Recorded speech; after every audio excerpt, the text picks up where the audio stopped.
Okay, update on the 79 Corvette. Body mount change. We're leaving the body on. I disconnected the steering column. Those two bolts right there. And then all the way up there at the front, there's two carriage bolts that run through the firewall. You can see them. I think they're 1/2-inch nuts. And then I'm using this bucket here, just kind of to support the steering column. I just kind of juried it back about 1/2 inch. Got my guide pin in there so that don't lose any alignment. There's the bolts. And came up here. I got the steering, whatever joint it is. I can't think of it now, but I've got it loose. You can see I backed it off when I pulled that steering back.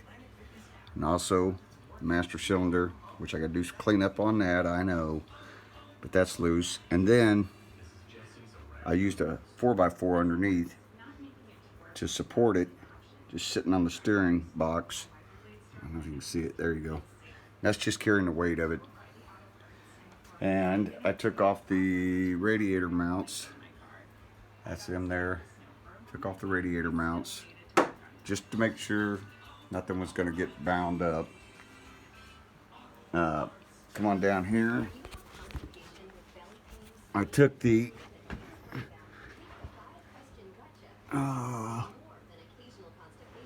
brake ABS system. There it is. As you can see, I took it loose. And then there was a clamp right here holding these two lines down. Took it loose. Took this one loose right here. Just want to give it plenty of play when I get over here on this side. And on the nose, I don't know how it's doing it, but I've jacked it up. I've got it all the way up. There's my mounts for the passenger side. That's the rear, behind the driver's or passenger seat, bird cage, all the way up front. You can tell they're pretty bad. But as you can tell, I've got it up. No cracking, nothing yet. And I started to disconnect all this stuff on the front. Took all the spoiler apart. I was going to take the whole nose off, but I thought, well, I'll jack it up easy and see what happens. So far, so good. So, anyways, there it is. Update.